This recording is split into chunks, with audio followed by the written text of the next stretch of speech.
Yizzo! Hi, how are you? I'm well. You're well. On the 24th day of January, enero, because you're learning Spanish. Enero. Enero. Gracias. 24. 24. 24th. See? See? Yeah, I'm a mess. I always think it's awkward when we have guests and then they're silent for our updates. So I'm just I gonna, agree. we're gonna give like the formal intro. But y'all, I've been so excited. Shanti and I've been really excited about this guest for I think the past week. We actually prepared. That's how you know we're excited. We talked about this. We were like, You know how to pronounce your name. Shanti was like, girl, I had her interviews and she talking that shit. But we have Candice Marie Benbow here, who, hello, a big round of applause. Folks, Candice is super dope. She is many things, but she's a dope human first. Thank you. She is an author, essayist, and I came to know you. It was actually Shanti, I believe, who sent me 443, and it just gutted me in a way and made me feel so seen. And for those of you that don't know what I'm talking about, it is a beautiful essay, basically about the women who don't make it to 444.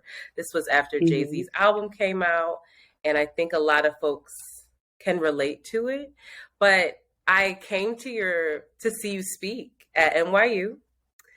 You did? I came to see you speak at NYU. I damn sure did. I came through, and you should know that I came with a homegirl, my homegirl Jamie. Shout out to you. And she came with who is now her husband on their first date there, and he was one of the few men that That's were how you vet there. You somebody. go, and he came through, and he was super pleasant. And I didn't realize it was their first date, Chris. And Chris was asking you like really poignant, thoughtful questions. There were not many men there, so yeah. Yes, asking you poignant questions, and they got married this October. So, please tell them I said hello and congratulations. I absolutely will. But y'all, you are really in for a treat. Candice is one of those, you know how we like to bring on guests that are much smarter than us, that have larger vocabularies, or more well-read. And that is what we did today. So, oh my goodness. Shanti, of course, thank you for being here. And we're going to have you give us some updates on yourself and everything in a second. So we just share what we've been doing or whatever. Just catch up. First and foremost, last week, with our pea brain. I didn't say this. You probably did. Maybe I did. I don't think I did. I mean, I appreciate that you think that you didn't say that, but you also called Snow Allegra Snow Algeria. So, oh my goodness. It's Africa on the brain. We called the late Mac Miller Macklemore on the last podcast. I don't think I just did want to that. clarify that any white rapper that we think is really good besides Eminem was probably Mac Miller.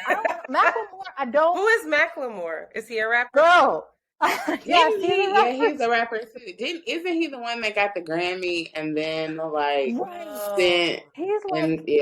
white dude. Yeah. Like Mac Miller, I think was like down for the cause. A homie. And Macklemore is just like. Anyway, thank you for catching us on that. Apologize. Please feel free to Apologies correct to our us. white kings. At all times, I forgot to mention this. I'm going to shout out 2 Black women-owned businesses that have helped me personally. Yes. You can't see the evidence today, but last weekend you did. Last podcast on Patreon you did see. But I went into Marsh and Main, which is a Black beauty supply boutique in Philadelphia. I said it with a TH by accident. Philadelphia. She is on 4th and South Street. Shout out to Janae, the owner. I know her. I went into the store looking for some curl products because as my hair is growing out, I'm just forgetting how to take care of my hair. Mm-hmm. And for the longest time, I was thinking that I needed a curl cream because I have like thicker curls.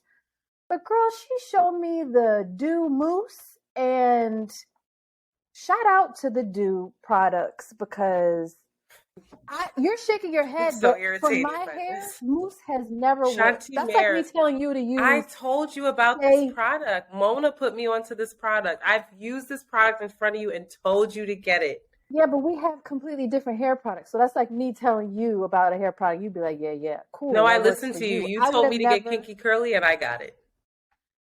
But not a curl holding thing. That's a completely different Whatever, queen. ballpark. But I either way, I missed the boat.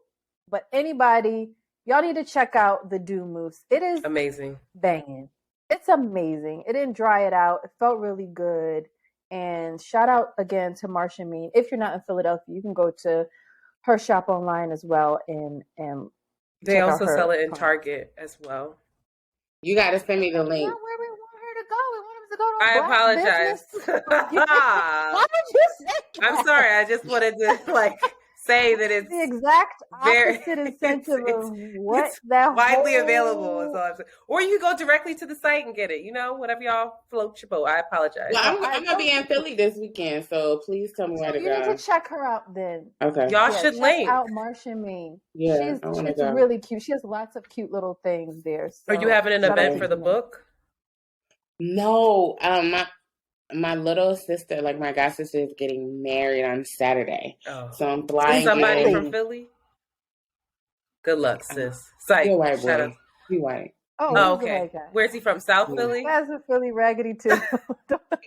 You gotta find out what kind of Philly white he is. Let us know. He's I'll make sure I find out and then I'll let you know. But he seemed like the white boy. Oh, maybe Chestnut Hill. Then she's all right. Okay. Shout out to I'll find out. I'll find out. Because now y'all got me. No, we're playing. We're just jerks. That's okay. You should. Well, if you have time, you should go check that. You should check Marsha. Yeah, I have time Friday, so I'm definitely gonna go. Yowie, what's around there? You should check out lots of dope Black women-owned businesses. Okay. Yeah. So on Monday we recorded, and I believe that Wednesday I started a 3-day fast. Only clear liquids. So it was broth and an herbal tea, straight for the 3 days. This was very difficult. I can imagine.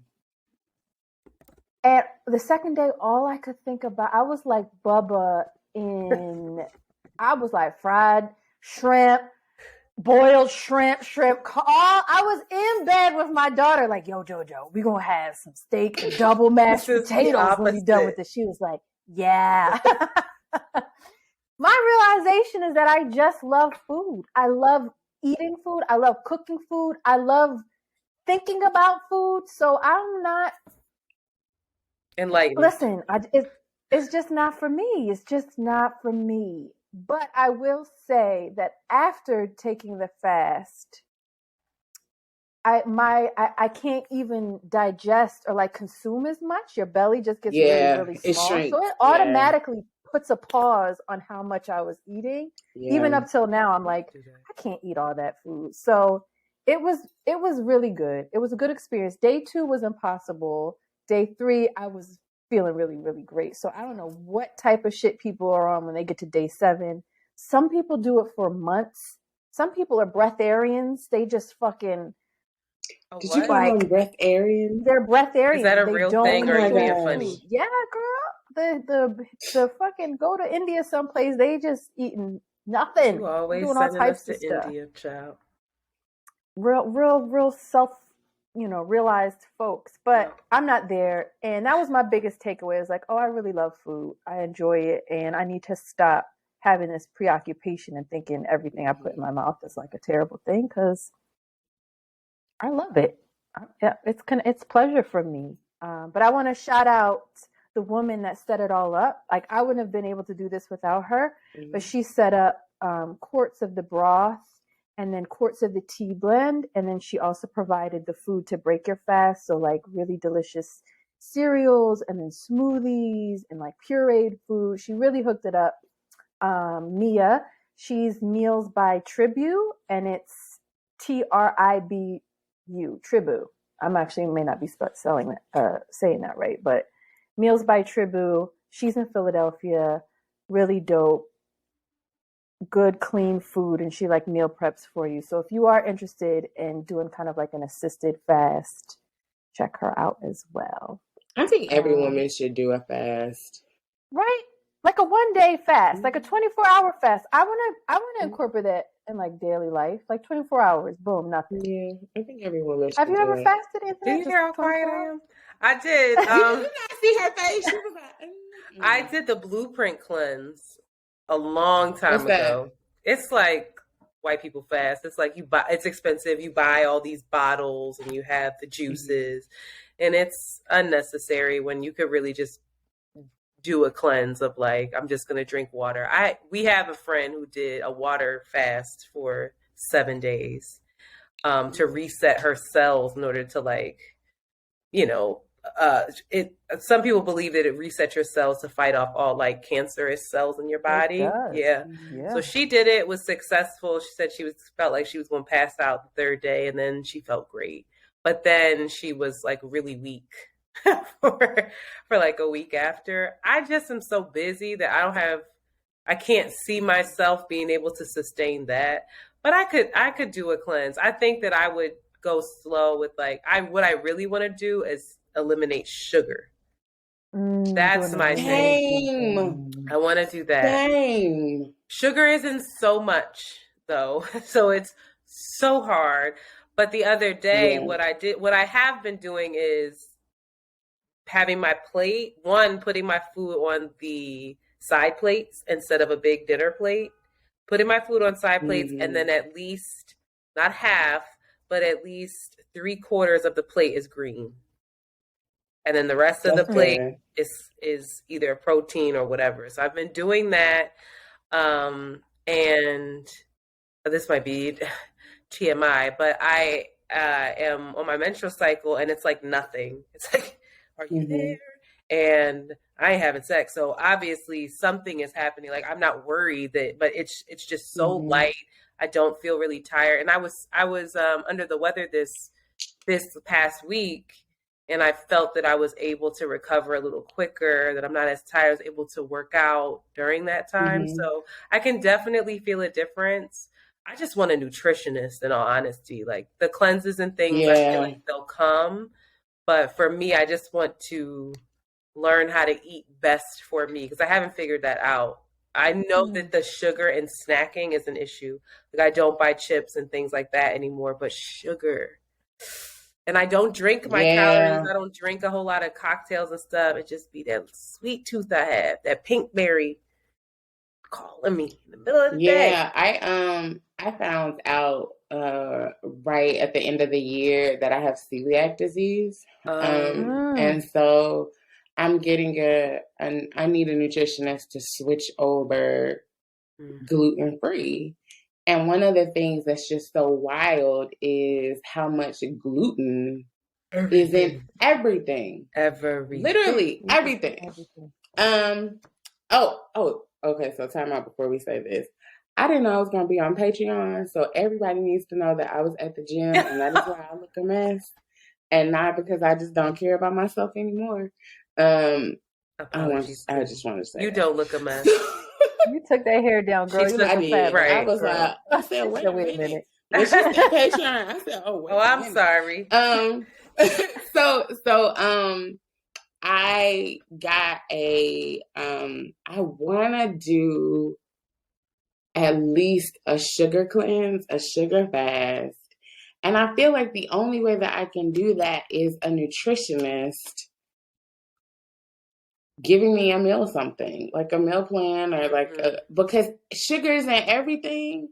And I'm tired of looking at the labels, because I don't know what microsorbiate and all these other words that you tell me are code for sugar or code for gluten and wheat. I don't know that. So I realized that this year is going to have to be an investment in a nutritionist. Yeah.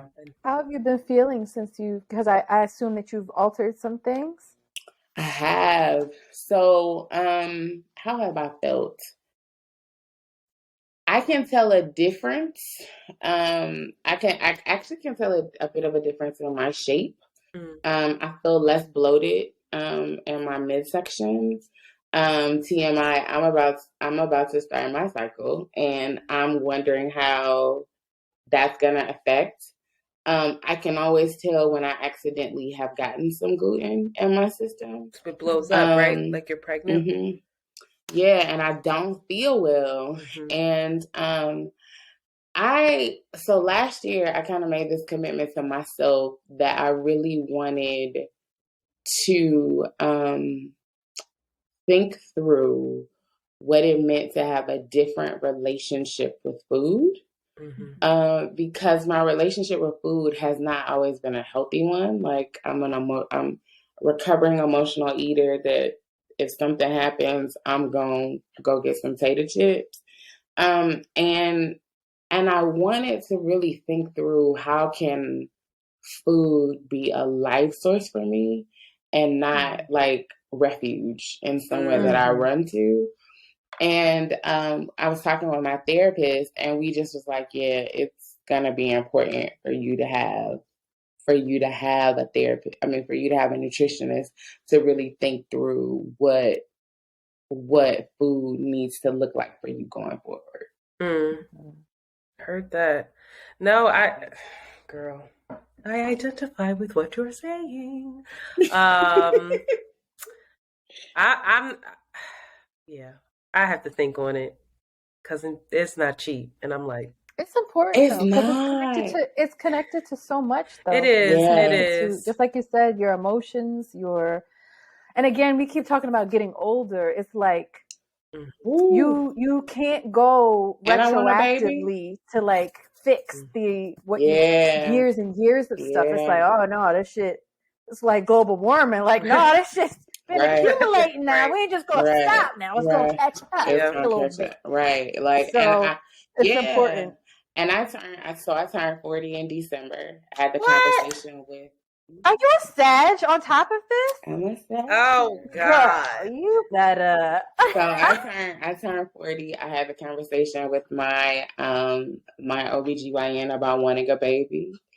And then the more I started reading about celiac disease and learning like the relationship between that and infertility, delivery problems, the relationship between if you have a severe allergy to gluten, how that impacts your emotions. There's a relationship between that and high bouts of depression, severe bouts of depression. And it's like you sit and you look at all of the ways that this one thing affects so many other spaces in your body. And it's like, yeah, when you get older, you can't, unring the bell, but it's like, I can start thinking about. You could start, stuff coming back differently. Keep me posted, because are you in Brooklyn? No, I'm in Atlanta. You're in Atlanta. I don't know why I thought you were in Brooklyn. Keep me posted on that journey, because I'm okay. I keep telling I want to. It's very expensive. You can tell me all you want. If you pay for it, I'll go tomorrow. But it's very expensive, and I do want to buy a home as well. So we're gonna work it out. But no, that all sounds that sounds amazing. I'm gonna look into it definitely. In other news, I was on See the Thing Is pod this week. We recorded today. This is my second podcast recording of the day. And had great conversation there. So make sure you good people check that out with Bridget Kelly and Mandy B. And then I realized, and it might be my gluten intolerance, the Shanti swears that I have, that I probably do, messing with me. But this week I was like, fuck the cave, I want to get rich. And I keep talking about going to my cave and just leaving the world alone and saying, okay, now you guys are into the metaverse and all this stuff that's just terrifying me. And I just feel like it's all too much. There's too much self-celebrity. It's too much to keep up with. I throw in my towel. I'm going to find my person and go to the cave. And then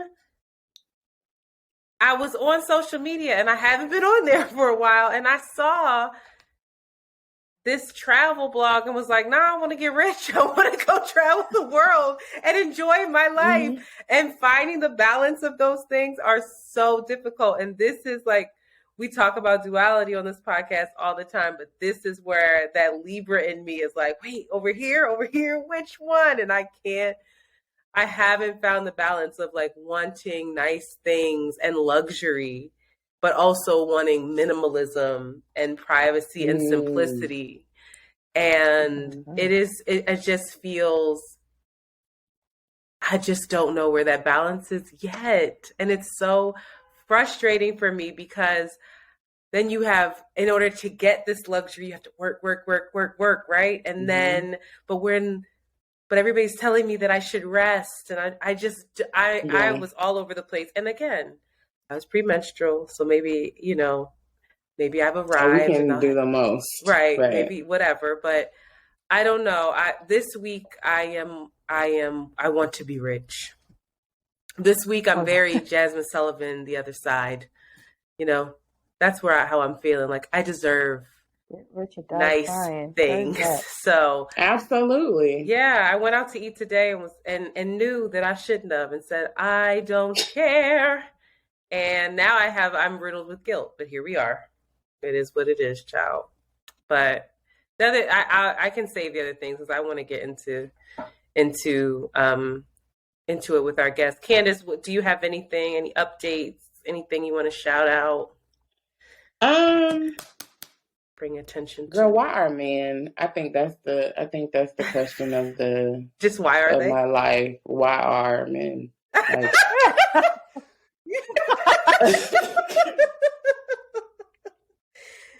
that needs to be on a shirt yesterday. Why are men? Like I think I'll be asking that question forever. But no, it's funny. I've been settling into what it looks like for me to live in the space of luxury versus this quiet life I want for myself. Mm-hmm. And I've gotten to a point where I'm like, yeah, this isn't, I don't necessarily have to choose as much as like, what does it look like for me to carve it out in the ways that I need it and the ways that I want it. So like, I'm not going to feel really bad. I'm not going to feel bad for buying a bag that I really wanted because the bag represents the fruit of hard work that I've done. And I just really, really like that bag. Am I going to put it on the socials in the world of capitalism will kill us and any Black woman that has a bag that have 4 digits in the price tag is a capitalist that is anti-Black? Probably not. Mm-hmm. Right? I want a farm. I want acres. And I have seen sisters celebrate getting those acres and then people like rip them a new one because it's considered hoarding. Hoarding resources. And so hoarding resources. And I'll never forget watching a conversation with Bell Hooks and her saying how important it is for Black women to own land and be landowners, and also how important it is for Black women to be landlords and use that as streams of income to sustain them in generations. And I've literally had to figure out what it looks like for me to say, these are the things that I want for my life. And I don't have to justify wanting them because I deserve them simply because I am. But what does it look like to navigate that publicly? I think that's a different story. And I'm trying to figure out what that looks like. But yeah, I feel like we deserve luxury. I feel like we deserve to have what we want to have, and people don't get to tell us or not even tell us, but they don't get to shame us for wanting those things. It's weird. I think I And we shame don't necessarily have to myself. shame ourselves. I shame Yes. myself. Yeah. I shame my Yeah. like this time of year. I'm sorry, Shanti. This time of year, whenever I walk down the street, like I bought a new coat, and it's an ugly coat, but it's a really warm coat, and I was gonna return it. I felt shame because I have coats, and I didn't really need this coat, but I don't like my other coats. But this coat was much warmer, and I thought it was cute until I saw myself in the mirror and was like, "This is only cute open." You ever had a coat like that? That's like, this can't be buttoned up. But I was walking down the street, and it was freezing, and there were all of these homeless people on the street. And I was like, why did you buy this fucking coat? You don't need this coat. There's people outside freezing. Went back in the house and was like, I'm going to return this coat. It's not messed up. I wore it once. And I had one of those tags. The coat had one of those tags where once you take it off, you can't return it. And so I couldn't return the coat, and I started crying. And was full of shame and guilt of like, why do you have a closet full of coats and it's still not enough? And like had to sit with that. And I was like, this is not about this coat. This is about a lot of other things in me. Yeah. But everyone in my life tells me I deserve all the luxury in the world. It's me. It's me being like, no, maybe no, you don't. I think it's coming from a place of scarcity too, of like, there's not enough for everyone. So you have to live really simply so everyone else can be okay. Yeah. And we get those messages in ways that broader society, white folks don't get, because the truth of the matter is that there is enough for everyone. And we aren't the ones who are hoarding the resources, right? But we take a certain level of ownership, because even in our communities and in our relationships, we see and in our families, we can see the trajectory of how many of various income situations, right? So like, in a Black family, you can have somebody who is upper middle class, and you can have someone who is underemployed and considered the working poor in the same family, right? And too often, as has been the case in our families, everybody's had to help everybody. And when we get a little bit of money, like my grandma just told me last night, my cousin, who is old enough, who is literally probably the same older. She's older than my mother, and my mother died when she was 60, so she's older than my mom. My cousin bought a new house, and she hits my grandma up, and she says, "Cousin Helen, I bought a new house. I need a stove. I need a washer and dryer. I need a washing machine, a dishwasher. All of these appliances. I need a refrigerator. Tell Candice that I need them." And so my grandma's like, okay, but then my grandmother tells me, even though she does not lay an expectation on me to help make purchases, she didn't tell me for my health. Right. You know what I'm saying? And so like, I think that part of the guilt and the shame that Black women feel often is because we are expected to help everyone at the expense of ourselves. So yeah, the coat may be ugly to you and not one that can get zipped up, but the story and narrative that we've all been told is, you didn't need that coat anyway. You could have gave the money away and helped other any people. Of those coats in the closet. And the truth is like, I could have. I wanted that coat. And it's okay that I want a coat, because there are other ways in my life that I lean into generosity. There are other places in my life where I help to offer people hope that their current circumstances are not the only way and the way that it'll be forever. And we have to keep telling ourselves that, because we can get into the rat race of, then we don't deserve anything, because it's always going to be somebody that doesn't have. It's always going to be someone who's in need, and we can help. we can do what we need to do to alleviate those situations. And at the same time, we can require a certain level of care and grace to ourselves that says, hey, look, in the midst of all the love I do, like I'm gonna look out for me too. I think there's a balance, you know, of the it. hard part is finding it. Yeah. Finding it the is. balance for you. Too. I think it's also we also don't put any accountability on the people that have so fucking much that could afford to share it. Like we put it on ourselves, like, oh, we could have done this thing. We're not billionaires. Like you're doing great. You're sustaining yourself, but it creates this and the same, what do they say? I guess about, I keep going back to this theme of global warming, but they say, oh, we have to recycle. I have to cut back on my gas use, and I have to get an electric car. But also those 5 fucking corporations that are releasing the most pollution into the fucking world should actually be the ones doing it. But it becomes this like, absolutely, we think we have to do everything when we should be demanding generosity from like people that really have a lot of.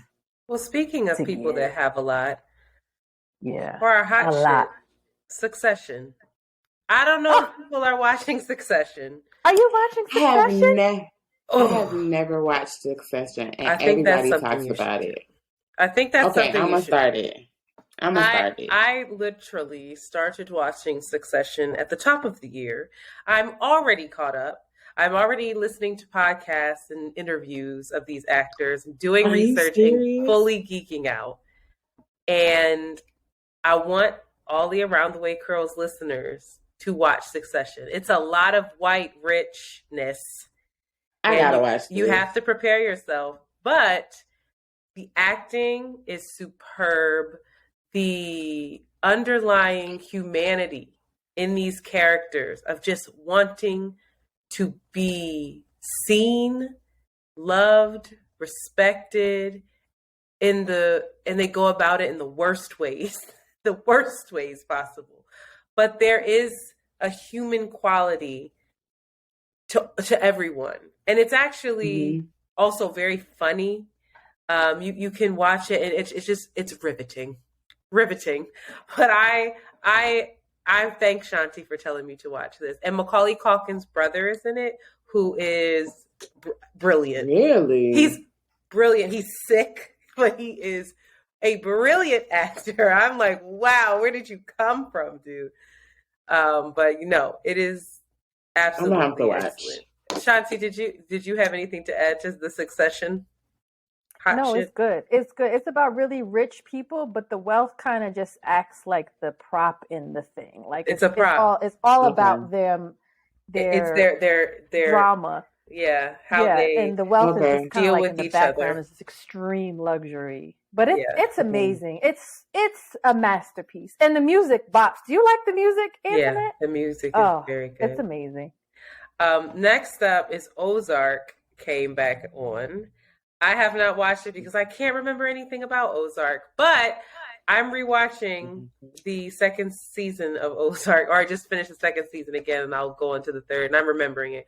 Ozark is also really excellent. If you like thriller, dark kind of thriller, suspense, it's not thriller in the action-packed, bang, bang, shoot 'em up. Right. It's all very mental, cerebral, but family. They end up somehow washing money for the cartel in the Ozarks. And it's all about how they basically keep themselves alive and also keep themselves out of jail, and how they deal with each other. And I love watching, I don't know why, but I love watching people undercut each other and outsmart each other. It's very Games of Thrones-ish in that way of like these master manipulators. I just find it to be really entertaining. And then last for me for hot shit is obviously Jasmine's Hotels Motels deluxe album Holiday Inn is dropping February 11th, so super excited for that. And that's all the hot shit for me. And also, I don't know. I feel like I might have mentioned this, but there's a singer by the name of Mars, and she's really fire. Mm-hmm. She's super fire. Folks really need to look into her. And then there's also a young singer, Samira Joyce, sings on Instagram. She is the 2019 Sarah Vaughan competition winner. She has the most immaculate, it's Sarah Vaughan reincarnated, the most immaculate voice. Everybody that listens to this podcast knows I love jazz. She'll just make you cry, and she's a baby. But like, listen.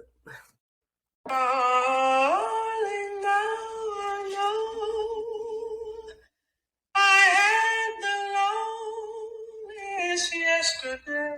Listen to her. Who is that old soul coming out that little 14-year-old body? How old is she? I don't know. Baby. I know for once. I'm living at a good time. So I could listen to her all day. I'm just and what's her name? Samira Joy. She's Samira Joyce sings on Instagram. But I've been following her for a while because I used to work at an arts institution dedicated to jazz. And when she won, I just remember being like, wow, this little girl, she was coming up in the ranks. But she's doing her thing. Her name Samara Joy. She's only 22 years old. She looks like she's 14. She looks like a baby. Wow. Yeah, she looks like a baby. Oh, and she has a CD. Wow. CD and vinyl. So I'm about to buy this child's vinyl. I was about to say, I'm about to buy it too. But she's a brilliant soul. So yeah. But go ahead, Shanti. You take pop culture. For pop culture, we would be remiss not to mention the death of Regina King's son, Ian Alexander Jr. And I wanted to read, I don't have words for offering condolences because it's just, I just can't even begin to imagine losing your only child after 26 years of raising him and having him in your life. But I want to read this excerpt from The Son of Baldwin. I don't know if that's not it. From Instagram. I don't know if you guys follow him, but he's an incredible writer, incredible thinker. And he just had the most beautiful words to offer to Ian and Regina. So he says, Dear brother Ian, your absence is deeply felt. We were more for your being here and less for you transitioning to the next thing. Forgive our shock. We never anticipate our siblings becoming our ancestors. Not this quickly. Not when their youth is still eternal. Not when their smiles are still bright. Not when we can still hear their laughter. Not when their kindness was an anointing. We feel so many things, Ian, but chief among them is sorrow. And we, those of us still on this plane, filled with people who make us feel unwelcome simply because we exist, we hope that the ancestors have opened their arms to you. We hope they are singing songs. We hope they are dancing. We hope they have pulled out the shimmering robes that will cover you and warm you and mark your place as righteous among them. May they create the grandest feast in your honor. My goodness, my. Ian, may you be loved twice the size of the multiverse. Hashay. So I just want to offer that for Regina and the spirit of Ian Alexander Jr. Hashay. I can't even imagine. I don't really want to spend a lot of time on this next topic because I hate giving this person any kind of energy. But I just want folks to understand how dangerous this Kevin Samuels character is. Nothing about this Negro. What has he done now? I have only about this nigga. The only reason why I know about him is because when I was on with Bridget and Kelly, I think this time Bridget Kelly and Mandy's show. Last year they were bringing up some topics that he's just abhorrent, but he was mentioned, and so I had to look him up. And so now he's gone viral again, and he is telling women that if they do not want sex to be on the table, to not go on dates after 5 p.m. And I think that it's easy to brush it off and say, I don't know nothing about this man. But the scariest part is that there are a lot of people that follow him. There are a lot of men that follow him, really subscribe to him. They follow him in ways where they consider him a mentor. They call in and ask him for advice. He is a really big figure in the community, and it's terrifying. And he gives a lot of unsound and unsettling advice to both men and women. And all I have to say on this is that I worry. I can't imagine how I would just love to ask him how he values women. Like, what purpose do you think that we're here for? Like, I can't understand why everything is rooted in us being a vessel for your penis and your pleasure. But also, this is rape culture. This is unacceptable. And I need men and women to understand that just because the street lights are on does not mean you owe anyone your body. Just because someone takes you out on a date, even buys you something, offers you a ride, does anything, that kind of exchange is unacceptable. And we normalize it, and we think it's funny when it's in songs. We do these things. It's like, if you give me a bag, got it. But this is not okay. And the idea, and I said this today on the other podcast, the idea also of giving something up when it comes to sex, instead of having an experience and coming together, is, you already know we're not rooted in the right thing here. If you feel like a woman's got to give it up and you got to get it, that is not what sex is. I don't think that's what it should be. And I think this man is really sick, and I'm truly sick and tired of him. And I wouldn't care as much if there weren't so many people, especially men. And it saddened me because in doing the research this morning for the other podcast, they were sticking up for him. Women, men, so many people. There's so many videos online of men saying, no, this is unacceptable as well. But so many saying, well, he's right. I mean, I get it. And it's like, wow, we're really stepping out. I'm a single woman. Am I really stepping out and dating someone who believes this? Yeah. Or thinks it's okay to say? Yeah. I don't know. Thoughts? Yeah, I don't know where he came from. I want him to go back to that particular pit of hell. One, because he is fundamentally dangerous. A lot of people don't, when we talk about the level of vitriol that Black women experience on social media, in any kind of digital space, when we talk about, when we honor our agency and our freedom to make choices about ourselves and our life, he often is a mastermind behind many of the men who are our antagonizers. And what grieves me often is, so I pay him no attention after he made an ugly video about, I didn't know him before he made this video about a friend of mine, and basically talked about her weight and suggested that because she is fat that she, would never be in a relationship, never have a man. Now, and doesn't deserve to be in one. Right. Now, mind you, she watched the video right beside her dude and they laughed. But I remember like when she talked about it and watching it, like, who is this guy and who has given him, this kind of access?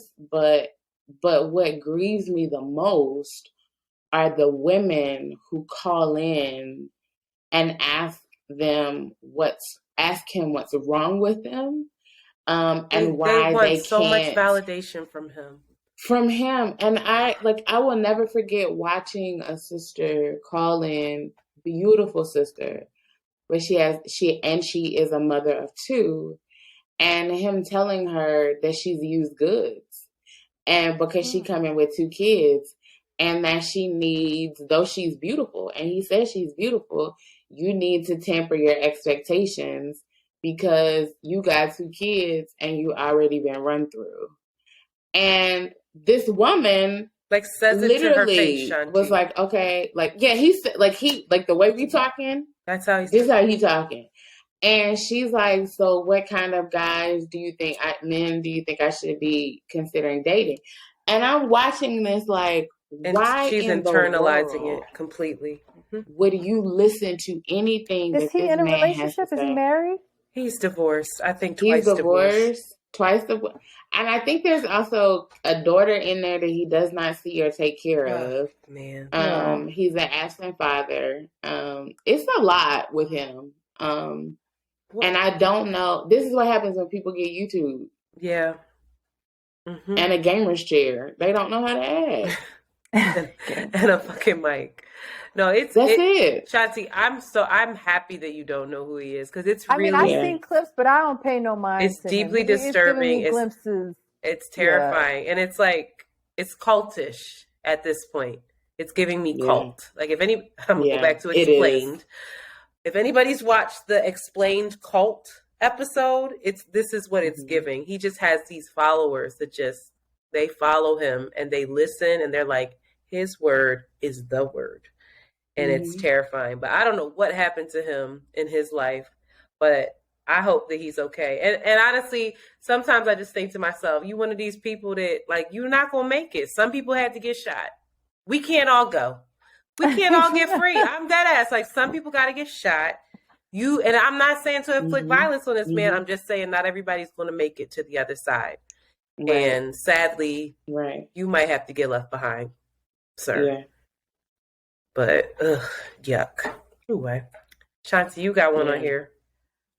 Have y'all seen Megan? Have you seen her new Megan Thee Stallion video with? That is Shansia. Shansia. I don't know. I saw little clickbaits and, again, different internet folks saying that she's taking it too far. It's too nasty. It's just.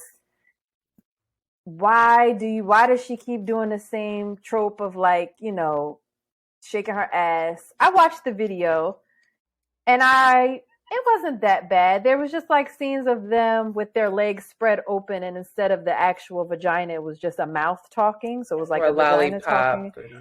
And the whole theme of it was around oral sex. Oral sex. And first of all, it was just a whack song.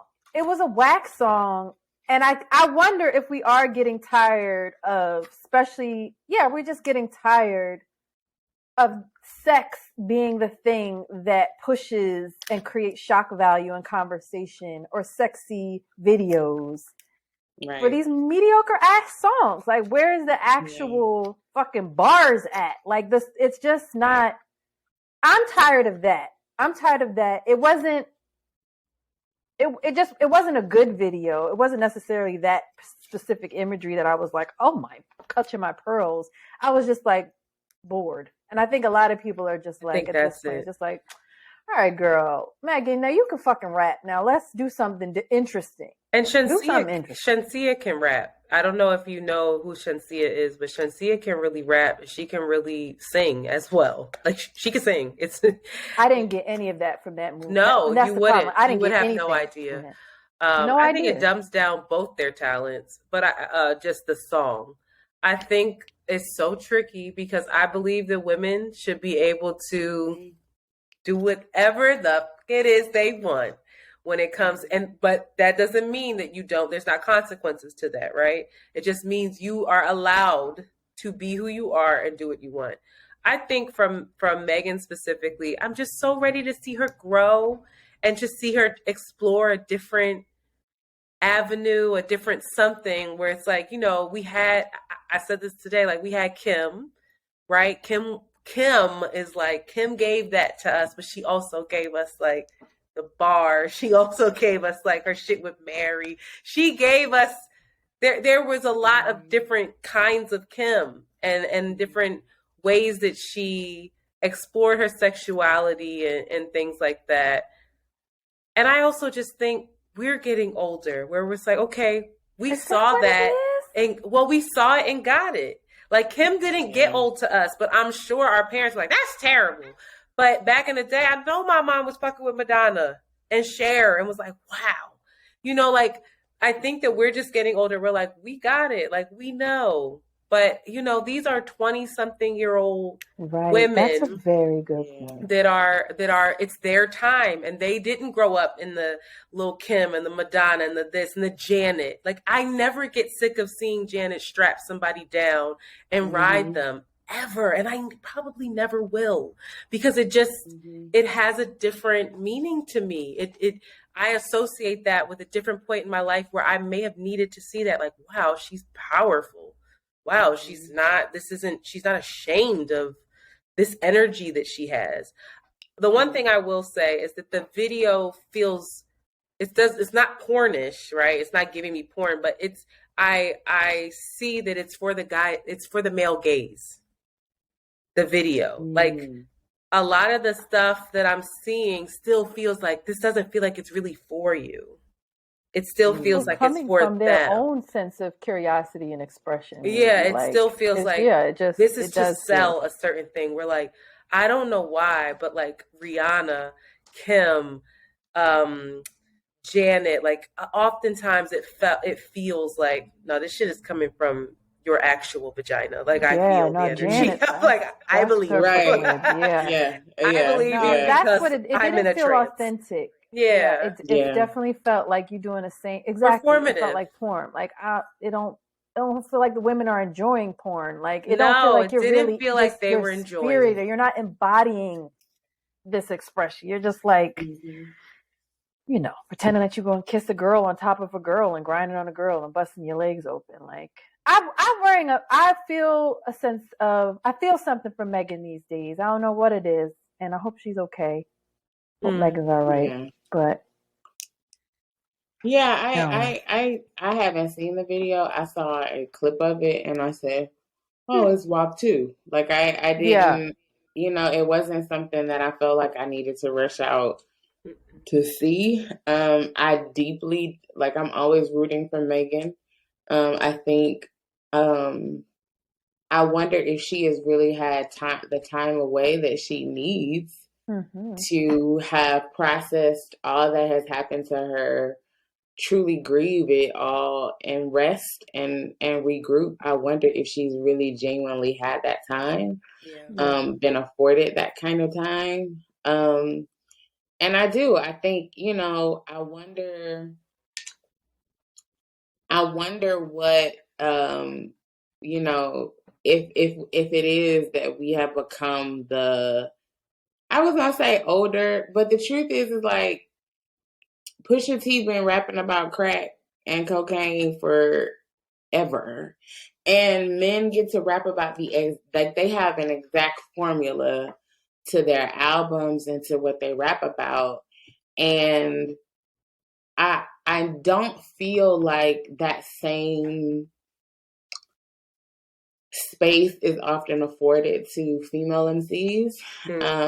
And what does it look like now to have a generation of women who are taking it, who are saying like, no, like I'm going to rap about sex consistently. I'm going to rap about my stuff. I'm going to rap about how good it is and dare you to say something about it. I wonder what it's going to be like when they get older. Maybe this is a new moment that we're in, but I also realized that, like Kim, like you said, Kim never got old to me. She can fucking rap. she can get up there and say, I used to be scared, and I'm going to go in on it. And then she can come up and she can do Wanna Rumble with and I'm going to go crazy, right? Because her verse is iconic. And it's nostalgic for us as well. Yeah. And I think they're giving that. Yeah, don't get me wrong. I don't want her. I can't stand, well, for the most part, I don't like conscious rap that much. It doesn't slap. I don't want to hear Megan rap around like politics and shit. Like, that's not what I'm asking. I just want to see her explore this sexuality thing and expression in a way that doesn't feel flat. It's like, okay, girl, now what else? Like, what else you got? What other video style? Like, I thought that shit was interesting. Relationships. I would like. Yeah. I honestly, I thought that shit was interesting. With that video, I was actually impressed with it. I was like, she has a message here. She thought about this. This one, she's a feature on it, so it's not. I don't really know how much input she had and things like that. You know, like it's not her song. It's I see. You know, it's a joint. It's a collabo. But I don't know. I'm not gonna beat these women down for doing what the fuck they want to do. Do you think? I never would have watched the video if I wouldn't have seen this on the timeline. Because I think I just aged out of it. I'm just old. I just want to listen to Samira Joy. I ain't really watching videos, period. So. Her Ella Fitzgerald cover and cry in the tub. That's all I like. That's probably what I'm going to do when I get off of here. So and look at embracing Black culture and Black people with pets. That is another hot shit thing. Oh my God, that is the cutest. I have a new IG thing for folks. I have really not been on social media, but I've been treating myself with going to embracing Black culture and Black people with pets. Right before I do my Spanish lessons on Duolingo, I am like, wow, I love Black people with pets. When I see these Black people talking to their pets and loving them up, and then I look at my Blue and I don't know where her badass is, but I'm just like, I'm not crazy. And it makes it's so sweet and endearing and wholesome. And I'm just like, I'm here for this. So y'all should check that out. I love Black people in pets. I love embracing Black culture. I have a beagle, Charlie, who was born in August. And he was actually born on my mother's birthday. Oh. And I told everybody, I was like, it's my mama trolling me, because he is the most opinionated thing in the house. But I love seeing Black people with their pets.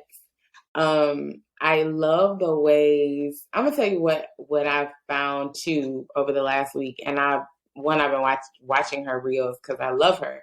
But Lavishly Jackie, Jackie Aina, who is yes, yeah, she has what's that? Lavishly Jackie, this like it's her Instagram handle for like all things luxury for like Black women. And I have been following it, one, because I'm trying to like get up my game on some of the things that I want. But two, I just like watching Black people be unapologetically extra. So like she stains her sheets every day. And like I like that level of like extra, because I just think, you know, and I just love it. And so that's been my favorite, like lately, my favorite IG follow. Yeah, just watching them live and be. Yeah, it's lovely. And you know, go ahead. And she has no problem blocking you when you get on there and tell her that that's too much. She'll be like, all right, so I blocked 1,200 people today. I love it. Welcome. Like we're having a great day today. Like friends only. Yeah, exactly. The last thing I'm going to say for pop culture, this isn't on the outline, but I found this out today. Kung Fu Kenny, our man, apparently has joined forces with South Park creators to spearhead a show. And the premise is that this television show, there is a Black man who is an actor at a history museum, and he acts as a slave. And he is in a relationship with a white woman, only to find out that the white woman's family owned his family growing up. And I'm going to give it a chance, baby. I was defending Kung Fu Kenny. I said, wait a minute. If I trust anybody, I'm like, all right, that premise sounds interesting. But if I would have heard the premise of Lovecraft in 2 sentences, I would have been like, what the hell is that? So we're going to see what happens there. And but moving on, we got to get to our break because I really want to get into the book. We want to thank everybody we do have voicemails, but we're going to listen to them next week. Thank you to the new patrons, Simone S. and Mackenzie D. And then please continue to rate, subscribe, and share the podcast. Give us a call, leave us a voicemail, do all the things. And when we get back, we will be talking Red Lip Theology with the author, Miss Candace Marie Benbow. Yay. And Shanti, take us out. After these messages, we'll be right back. All right, we don't really take a break. Girl, what's up with your internet? It's not my internet. How many times you gonna leave and call in? It's not my internet. What is 4 it? bars. I have no idea. You know what it is? You might need to update your Google Chrome because this only works with Google Chrome. Don't do it now, but you might need to update it. I just kept seeing. I'm like, Shank is in the waiting room. I was like, what's? It's like 4 of her on the screen. And you be like this. And then you go to the next. I'm sorry. I tried to avoid this. It's not my wifey. My wifey got 4 of them. Philly internet. All right. I'm excited. Okay. I need to, child, dyslexia, be good to me today because I'm about to try to read aloud. You got this. I'll be like, oh, okay. All right. You ready, Shani? Yes. I just had to make sure you weren't frozen. All right. 102.27. Put that in here. So 2:30. And we are back. So everyone, as promised, we are going to get into this book. So we are joined by Candice Marie Benbow again. She is a theologian. How you say that? Theologian. I thought I said that wrong. Theologian and essayist, whose work lies at the intersections of beauty and faith, and feminism and culture. Candice has a new book titled Red Lip Theology for church girls who have considered tithing to the beauty supply store when Sunday morning isn't enough. And I just want to read this in the sleeve. This is what got me going. Blurring the boundary between righteousness and irreverent, Red Lip Theology invites us to discover freedom in a progressive Christian faith that incorporates activism, feminism, and radical authenticity. Theologian Candice Marie Benbow's essays explore universal themes like heartache, loss, forgiveness, and sexuality, and she unflinchingly empowers women who struggle to feel loved and nurtured by the church culture. So that got me going because I have to say that my background with the church, I grew up Catholic, full of Catholic guilt. And very early on, I was like, this is not for me. I was the kid asking the hard questions. I was the kid that had a white and black dad, a white mom and a black father at an all Catholic white church where they peace be with you and they wouldn't even shake his hand. I noticed those things. I was the kid that had an aunt that was definitely queer. And I was like, well, she loves God. She's not a bad person. I had a best friend at the time who was an Indian girl. She was Hindu. And I was like, she's not going to hell. She's amazing. And I just questioned a lot of things, like, why can't Mary was married? Why couldn't she have sex with her husband and have Jesus? What's the problem? And they were like, go in the corner. So, and then I was really confused because I'll never forget being in my confession. I was able to do confession or whatever. And I'm telling the priest all of my horrible sins of, like, I think I took $1 from my mom's wallet, something ridiculous. And he's listening and he's kind of looking at me. I'm like, why won't you fucking look at me? Like, this is dumb. And I remember being little and thinking, like, this is weird. And he just told me how many Hail Marys and Our Fathers to say and sent me on out. And then I remember riding home and my mom being like, can you believe that? Look at his Benz, look at his this, whatever he was driving. He's a wealthy guy. And he was apparently having an affair with someone in the church. And everybody knew it, but they just acted like he wasn't. And I was like, okay, this place feels weird to me. I don't feel good here, right? I don't feel seen here, and I feel judged here. So I say all that to say that my faith in God is strong. It could definitely be stronger because I've never felt rooted into something, into like a reading, into a passage, into something that I'm like, I just know I believe in God. I believe in goodness. Mm-hmm. I believe in ancestors. Like there are things that I can pull from different stories that I'm like, yes. Okay. I get the message here. Right. And I've always felt really judged by my friends who are very rooted in Christianity, and in Jesus Christ being our Lord and Savior. And I'm not against that. I just would say, like, it's the religion aspect, it's the church aspect, the cult aspect that doesn't feel right to me. And so when I opened this and started reading it, I was like, oh my God, I'm in love. So I'm so excited to have this conversation. I am too. I'm really excited. But I wanted to give you that background because I was like, okay, it feels like something that I've really been waiting for. But I want to first start with, how did you start writing? So this book took many, many iterations. What I knew was that I wanted to write something that was deeply theological, that took the concepts that I had been discussing and learning that I had learned in seminary, and really take them and flesh them out to have conversations about faith and theology that Black women could identify in ways that Black women could identify with.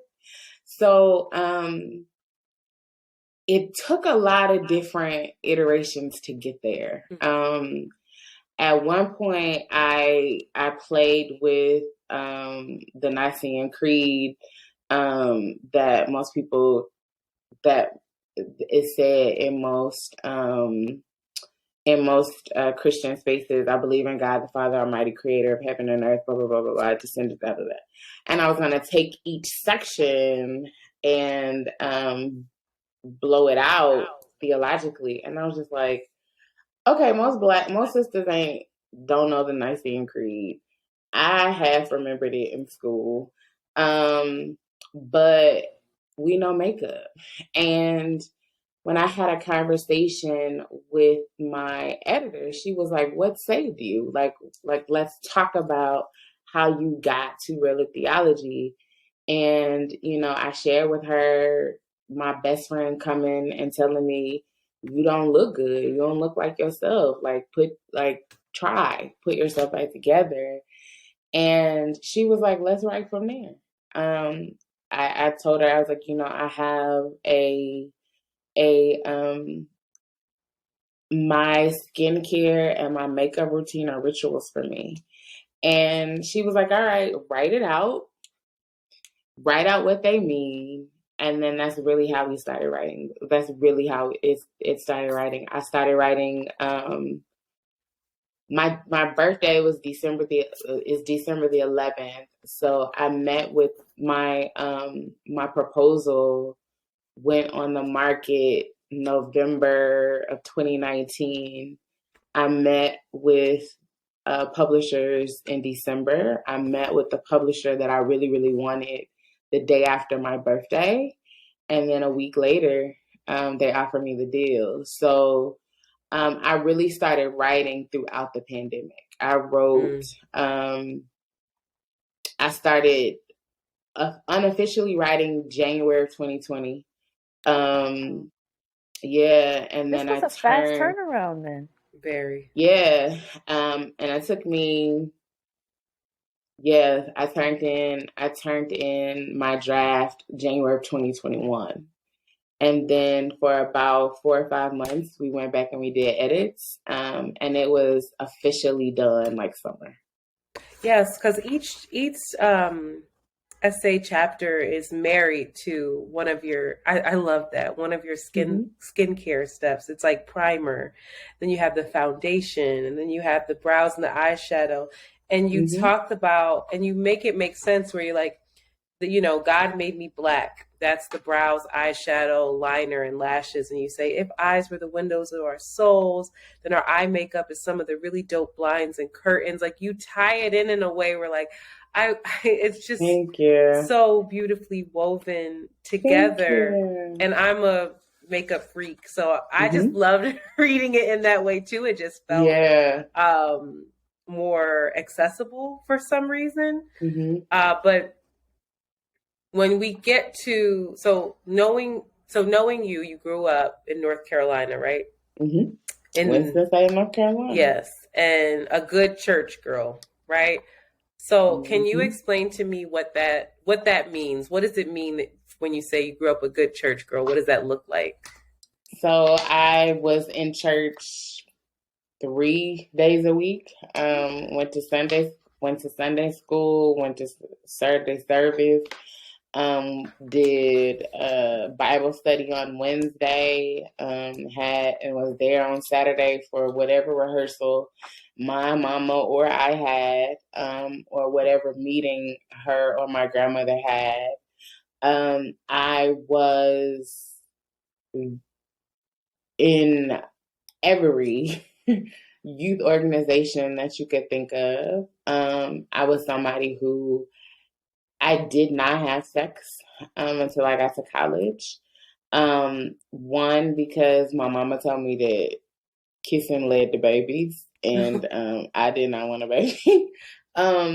But we were taught that, like, you are special and set apart if you were going to church. You were doing the right things, right? That, like, everybody else was running the streets. I mean, now mind you, we're kids, right? But the fact that we were in church all the time, we could recite scriptures and had Easter speeches and all of these things. The fact that we were doing these good things made us somehow good and better than everyone else, all of our classmates and contemporaries. And I lived into that because I believed it. What is true is that I started to see kinks in the armor and cracks in the armor when I got to college. What denomination? I think that is Missionary Baptist. So, and Baptists do whatever they want to do. So that was and remains one of the bigger sticking points for me was to reckon with the hypocrisy of the church. But when I got to college, I began to ask a lot of different questions. I began to, not ask different questions because I was asking them as a kid, but I began to have the freedom to explore the answers in a way that really made me be like, I'm not as vested in this whole idea of this, like, good girl image. So I don't think I wrote it in the book, but I might have. But there was this one guy in college. I'll never forget. I'm just timid. We're in his room. I knew what I wanted, but I also was just like, oh my God, is he gonna tell, like, everybody when we leave? And I will remember for the rest of my life what he said. He was like, "It's just you and me in here. To the rest of the world, you still a good girl." Mm-hmm. And I remember I was like, "All right, let's go." and then when I thought more about it, I was like, "Why am I so vested in this idea that I have to be good? Mm-hmm. Like, what the hell is that? You know?" So that really became the space where I got to ask and explore questions. And I really I wanted to do away with this notion somehow that my faith and my righteousness were tied to all the things I didn't do. And I really got there. And I really started to get there in college. So before we go on to the shift in college, can you talk about your mom's influence on you in the church, but also your mother being pregnant with you? Yeah. And that story around her. Yeah. I was blown away when So I grew up in a context where if you were in our churches, if you were pregnant and unmarried, the custom was that the mother stood before the congregation to publicly apologize and repent for being pregnant. The man was never, and then you were set down. So if you were active on the choir, you couldn't be on the choir for the duration of your pregnancy.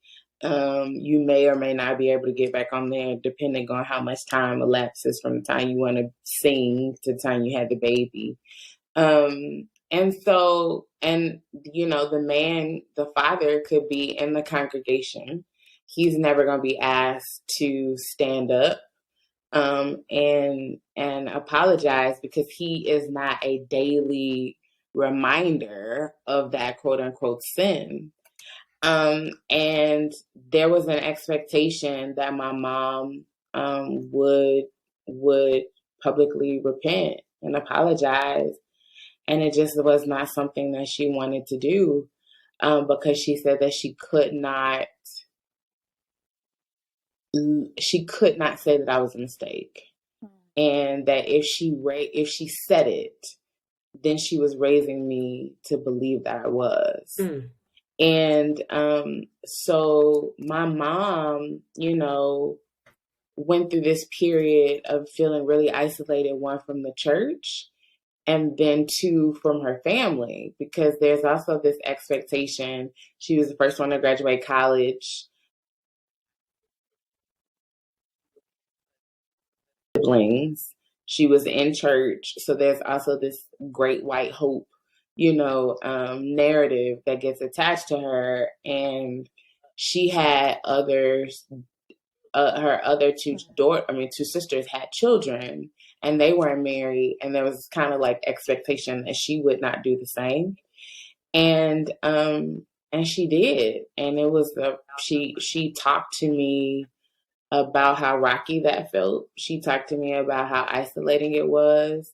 I've gotten some letters that she wrote my uncle while she was pregnant with me and he was away in the service that detail how sad and alone, she felt. But she made the decision that she wasn't going to. And your dad she wasn't going to stand up and she wasn't going to do that. A member of the church. Mm-hmm. He was a member of the church. They sang on the same choir. That's how they met. And she went to a service. I'm not sure how many days or whatever after she decided that she would not do what was expected of her. But she went to this church called Mercy Seat and she was crying. And she just asked God to give her something that would give her hope to hold on.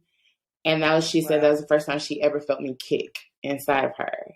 And she took that as, like as long as I stay with God and I teach you to stay with God, we'll be okay. And so my mom raised me. She raised me in church. I tell people she raised me at this vortex of faith and feminism One, because she was a single mom. So she, and a single Black woman, it mattered for her to have the agency she did around her body and around protecting her child.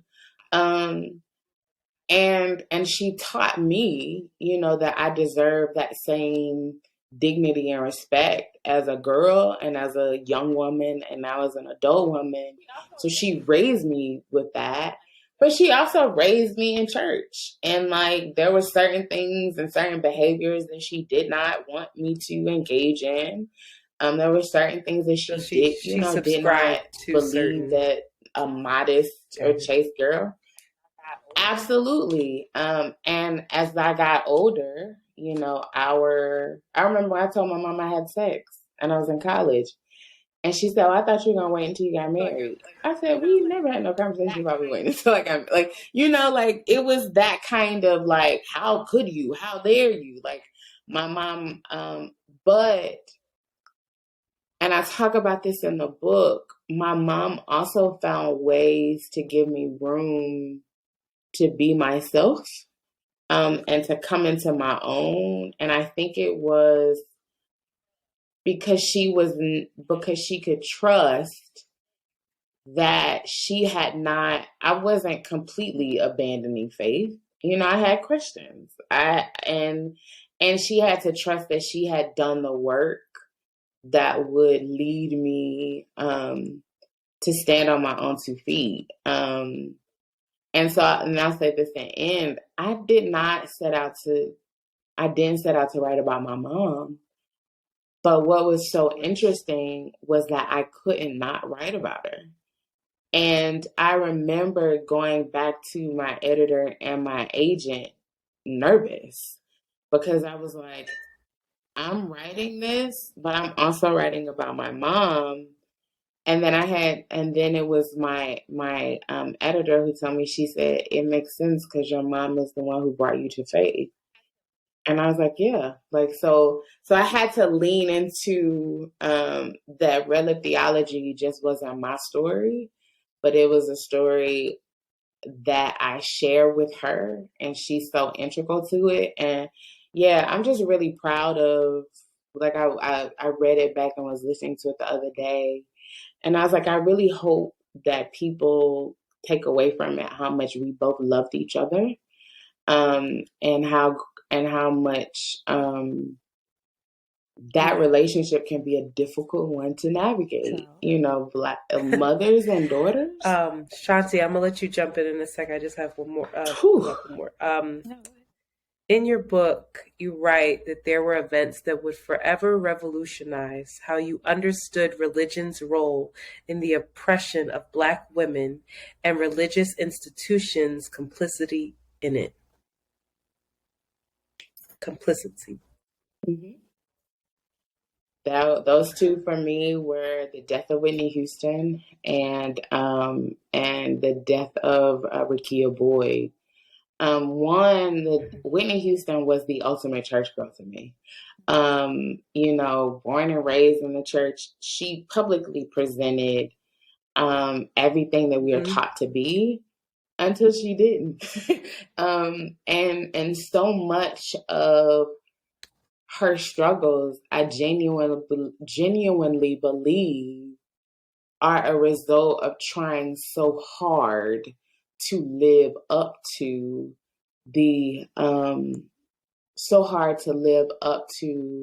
the weight of the expectations that the church and other religious identified people put on us. And additionally, there is a larger reality that I felt hopeless when she died. I felt like, who are we ever going to escape this? If you have grown up in the church and spent years in the church, are you ever going to escape its hold on you? I remember questioning that and feeling like that. And then so the day after her funeral was when I wrote my letter to, I started drafting my application essay for my MDiv. And then when Rekia Boyd died, it was right around the time that black pastors had done this Hoodie Sunday moment for in honor of Trayvon Martin, and to bring awareness to the fact that he had been murdered, and Sanford police were not at all invested in bringing his killer to justice. But they did not mention at all Rekia's name in that moment. And many of them, when we pressed them on social media, they were like, "Oh, we're leaving that to our women's ministries," and it led it created the conclusion that the plight of Black boys and men requires national attention. And whatever happens to Black girls and women is just a personal problem that Black women need to address. And I could not be the same after either one of those instances, and had to really sit with, okay, what does it mean to hold the church accountable? What does it mean to fight to make faith more freeing for Black girls and Black women? And that really was the moment for me that I was like, all right, this really is the work. So this is when you realize, okay, all of the questions that I felt bubbling in me, this is when you're like, I'm going to honor them, and I'm going to ask them, because now I see that there are flaws here. While I still love the church, I'm still deeply rooted in my faith. I see that there's room for growth. So I'm going to ask these uncomfortable questions. Can you tell us what some of those questions, what was coming up for you that you were suppressing, like all of those years? I really wrestle with this idea that we are wretched and sinful creatures that are only redeemed once we come to Christ. That just, when I look at the work of creation, that ain't what I get. You know what I'm saying? And so, and the truth of the matter is, this idea or this ideology that we are not good until Christ makes us good really is at the root of so much shame. It's at the root of so much guilt. It's at the root of so much that we harbor, that I felt like I need to get that piece right first. And then if I can get that piece right, I can give myself a little bit more grace when I make some faulty decisions, when I do some things that are contrary to who I know myself to be. I don't have to swim in shame, oh my God, you know better. How could you have done that? That so many of us do. Questions around intimacy and holiness were huge for me. I really wrestled with this idea of heaven and hell.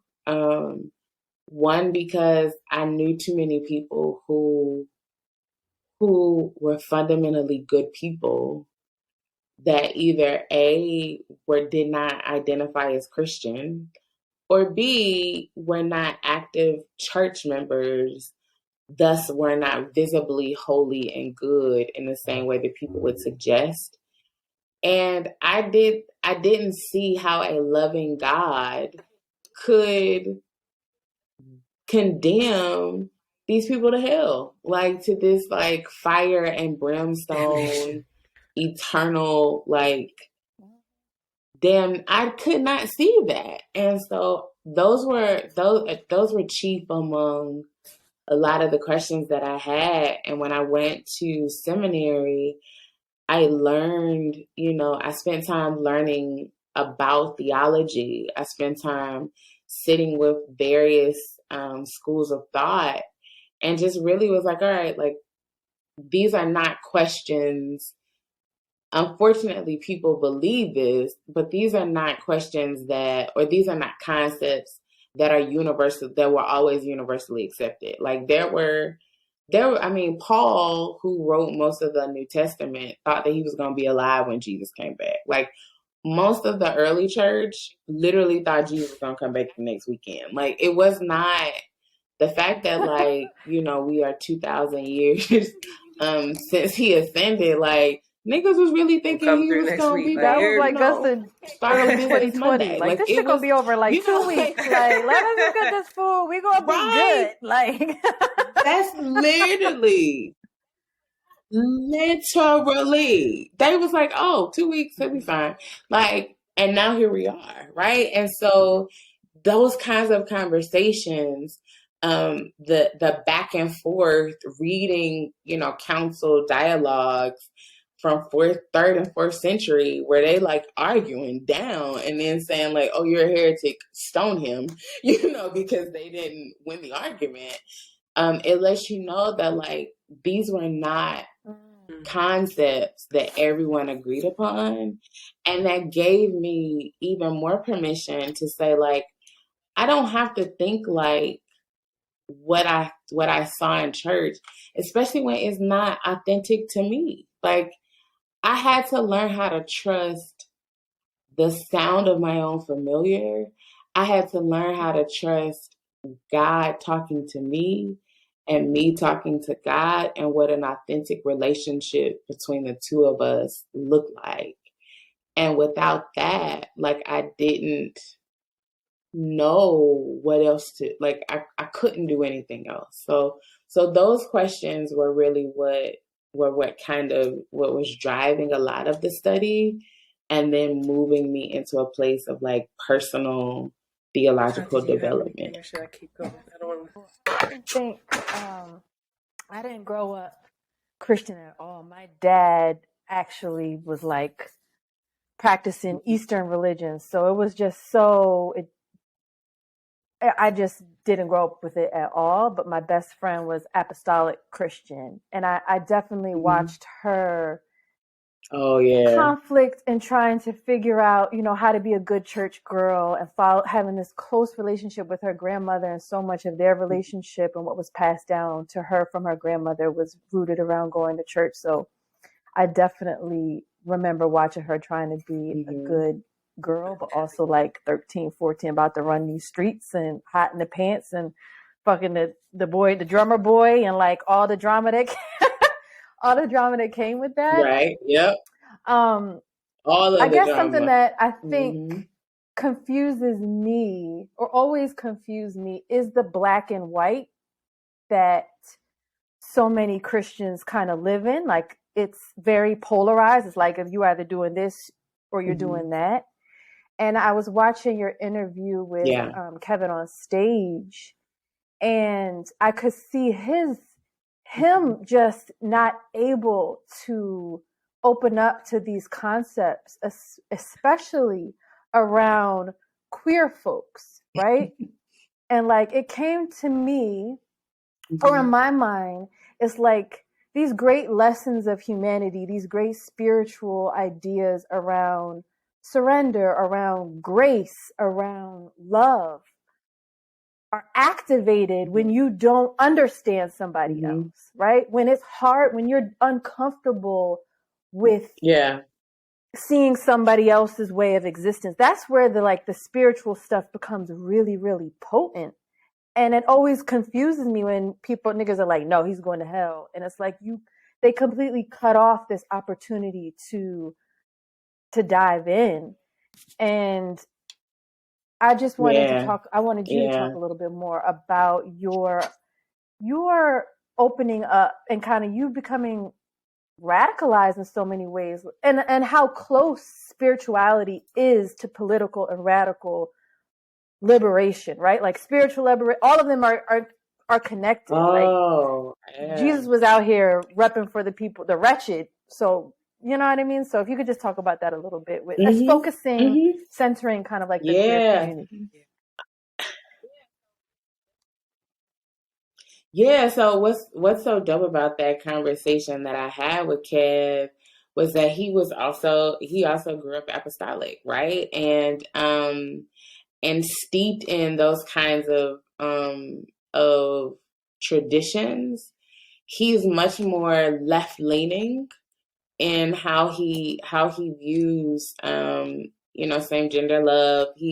And not speaking for him, but definitely would agree with what you're saying about humanity and care, and was also like really shocked at the way that I was able to articulate it from like I ain't gotta have scripture, right? Like, because again, when you grew up in a context that was like, where is that in scripture?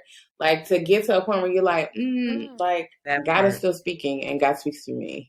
Like that, or that I don't have to have a scripture that lets me know that I need to be a good human being, right? That a lot of people who want to move in that space, like him and others who want to do that, don't necessarily know how to do that, because again, we've been rooted in this notion of scripture. The truth is, I grew up the same way, and I talk about it, particularly in the essay "Survived by a Special Friend," that is about my growth around same gender love and queer identity, and just getting to a point through a relationship with a really good friend when he was like, you give all of these dudes that don't give you an ounce of respect, all of this space and room to grow and be better. And yet you can't give the same to me to understand who I am and how I love.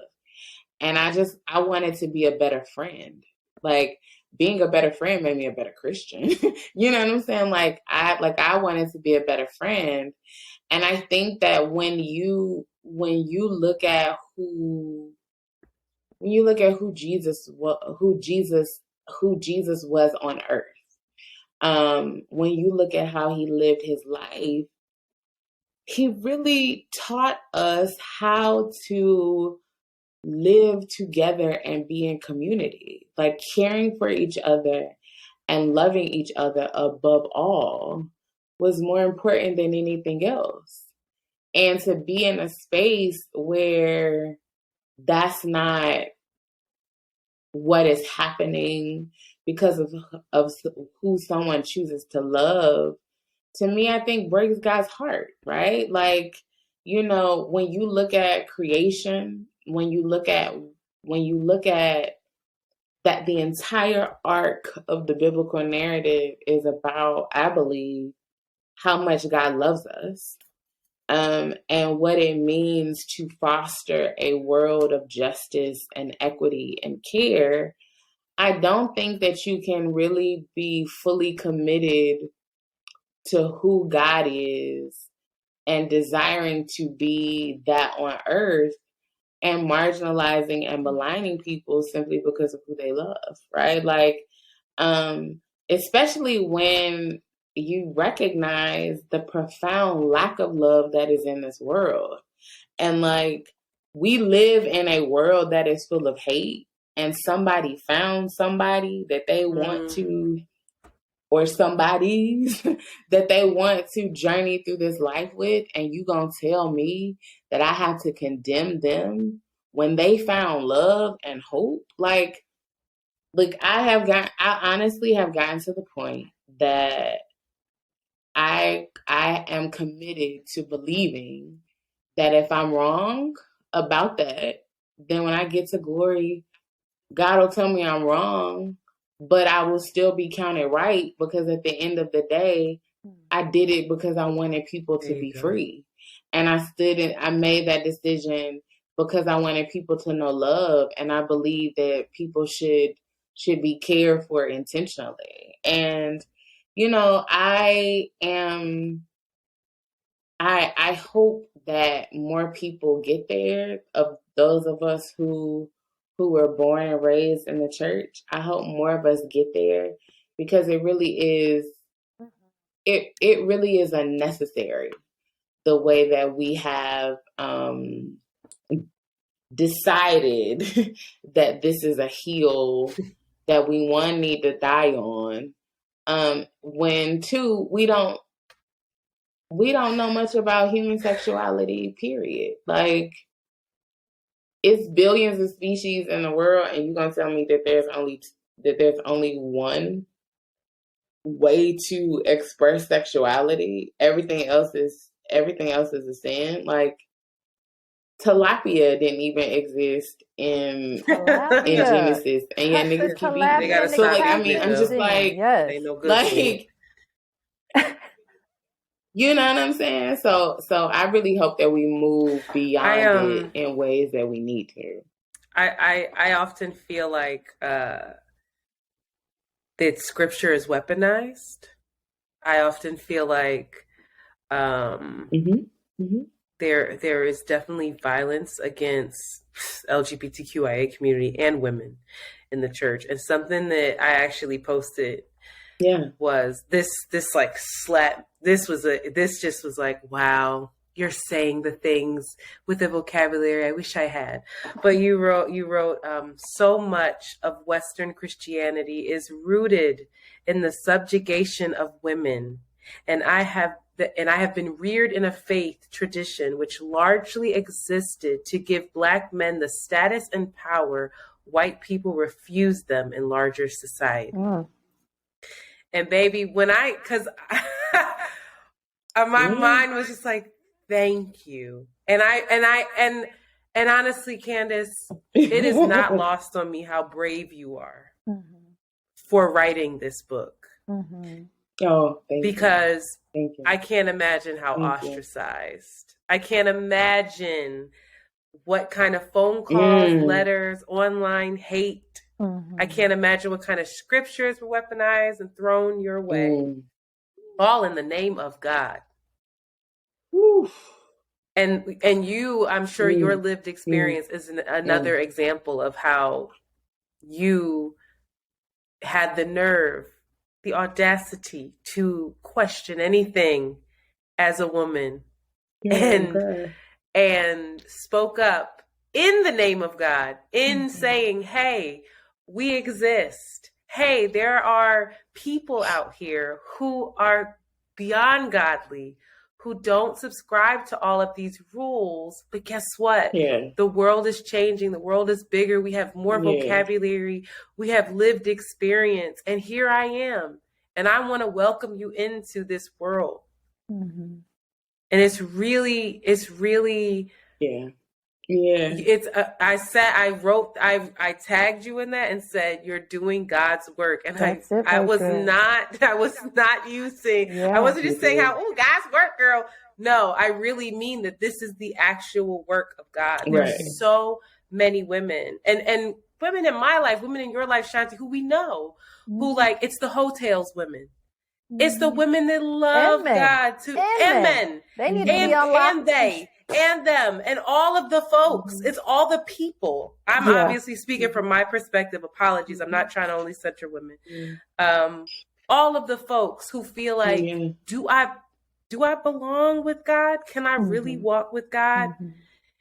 And this book is just really powerful, and it's really ignited something in me where I'm like, wow, I said this year, I need to get stronger. I need to get more deeply rooted in faith. And I don't think it's an accident that you randomly DM me like, hey, can I send you a copy of my book? I'm just like, wow, I can't wait to sit with this. But I want you, for all of the listeners and folks, what is Red Lip Theology? What is it? I'm sorry. No, because I appreciate this work, and I really appreciate. I can only imagine on a macro level Thank you writing this and taking this stand, and it's just so brave. Of course. Thank you. Red Lip Theology for me is the lens through which I see the world and see God and my place in it, and God's place in it as a Black millennial woman of faith. I say I was raised in church just as much as I was raised in hip hop culture. And as a millennial, there were certain, brash, unapologetic, sass that came along with millennial identity that I did not feel like I had to abandon in my relationship with God, that I didn't have to choose between my ratchetness and my righteousness, but God made me. God knew what God was doing when God made me. And God know there's some days where I can be on one. And I mean, literally the prayer when I wake up is like, okay, so God, I was on 12 yesterday. Can you help me stay at a 5 so that we can and I know that there are times when I go and I pray and God is like, here this girl go again with something. But I also know that when I walked literally through the valley of the shadow of death, God held my hand. And when faith for me had to become my own because my mama was gone, that God gave me room to come back to God and come back to myself.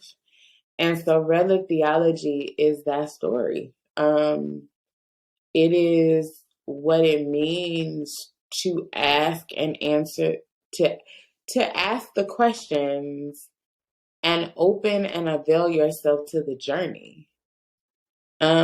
It's what it means to believe that there's better and that there's hope and that there is life after the darkness. And I wanted to share that because I know it to be true. My mama died November 14th, 2015. And in the span of 3 years after that, every evil that could have happened to me happened to me. And I was living my worst nightmare because my mother was dead and it was an unexpected death. She died of an asthma attack and she was in a home alone. And I was mad at God, I was disillusioned. And then when all of these other things, a terrible breakup, sexual assault, dealing with racism in my doctoral program, a hospitalization, all of these things happened, I literally was left with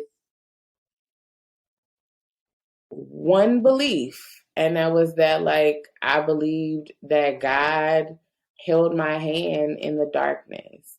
And I had to rebuild a faith that was my own.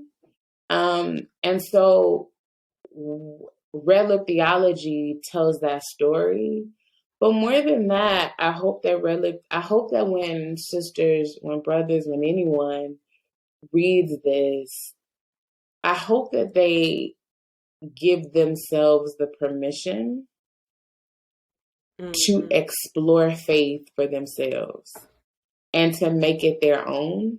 And to look at the totality of their life, the dumb decisions that they made, the great decisions that they made, and find ways to see God's hand in it all, and find ways to see their own triumph and resilience in it.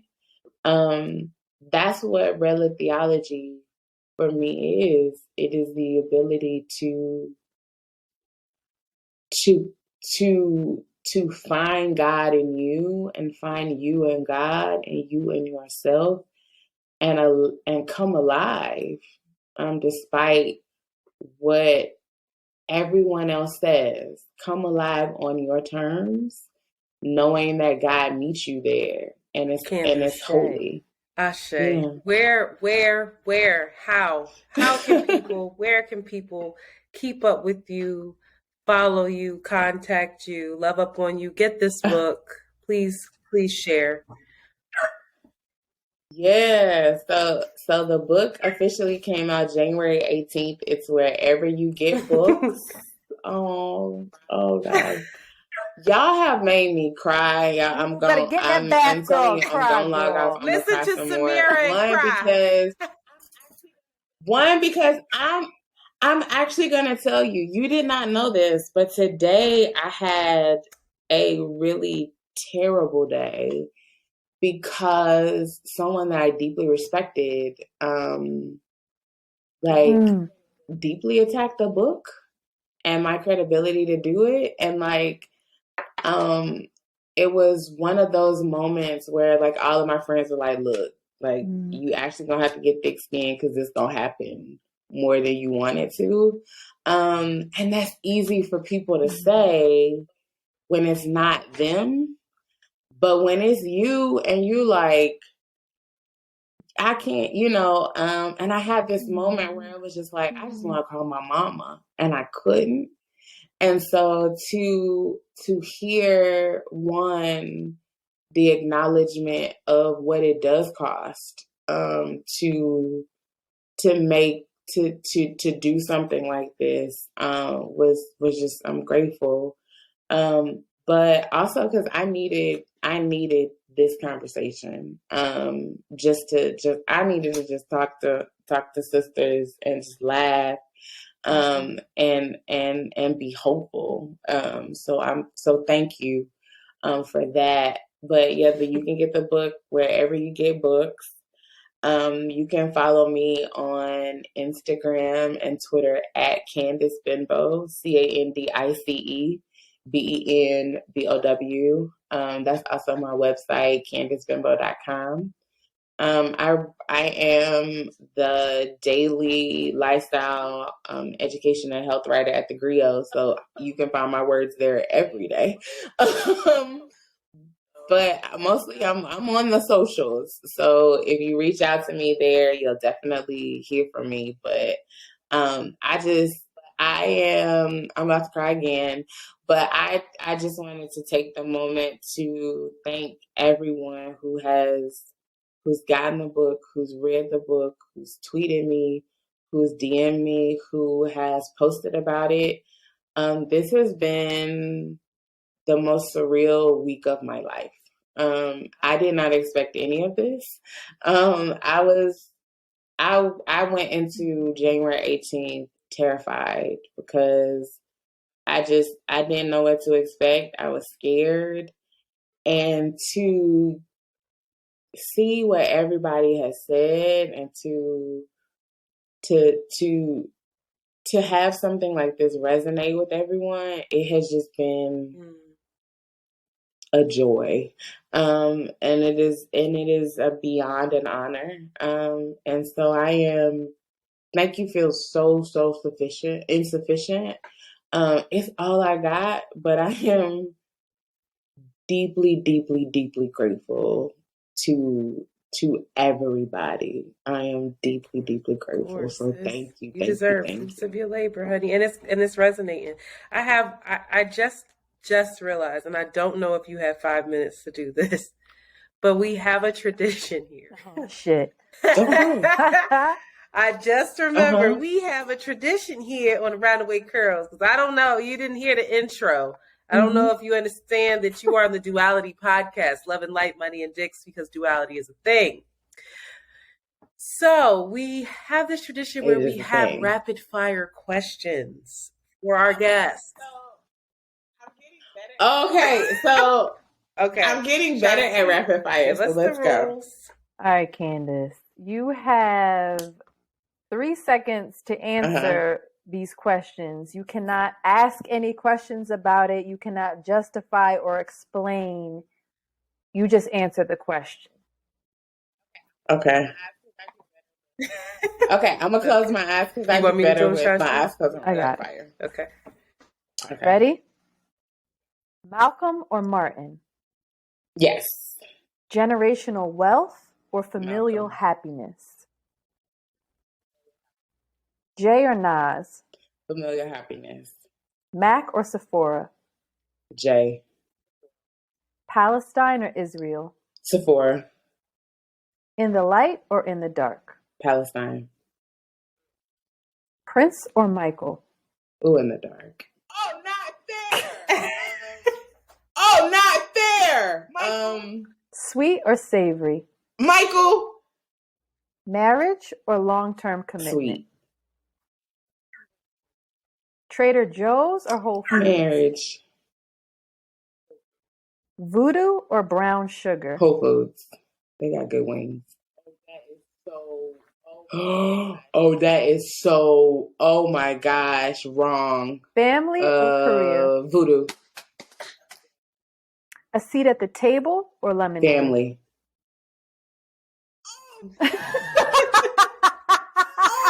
It's watching her realize what we're asking for me. Girl, come on, 3 seconds.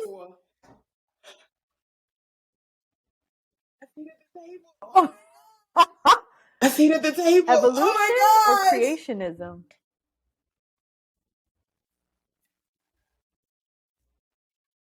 No, You can pass if you want to. Yes, Okay. yes. Both. No, you can't. That's the only No, one. too late. That one was I'm close. pass on lemonade. That was and, close. a seat at the table. Nikki or Cardi? Oh, that was wrong. Okay, go ahead. No. All right, now, girl. Pass. We were Okay, only church. giving you the pass on the evolution. We ain't want more people on your ass, okay? Cardi. All right, church girl. Missionary or doggy style? Cardi. Protection? No. Now, this is another one for the church girl. Protection or pull out in prayer?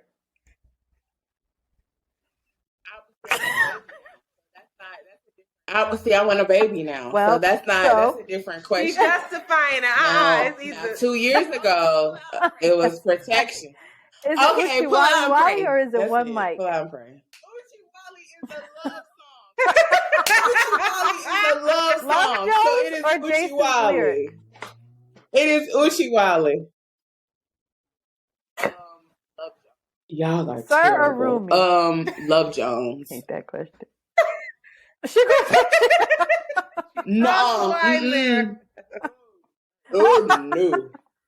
okay. Oh, Lisa no. Bonet or Nia Long? Bell Hooks or Audrey Nia. Lorde? That's a hard one. Look at her face. The writer, the author. No. You got, Okay. come on. Make your man a How plate. dare I cannot. Snuck if you Oh, Snuck if you buck or Annie up? I cooked it. 9/11. Inside Snuck if you job or buck. terrorist attack? Rihanna Inside or job. Beyonce?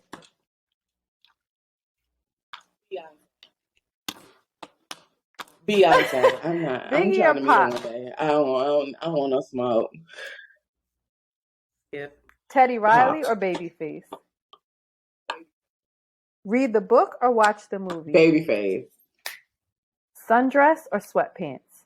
Read the book. Flats or drums? Oh, sundress. Cardi B or Megan Thee Drums. Stallion?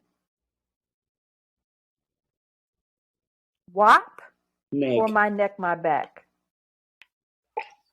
Travel back in time or travel WAP. forward in time? Prove your point or pray Forward. for peace? Insecure, Prove my point. Issa or Molly? Fun in your 20s or wisdom in Issa. your 30s?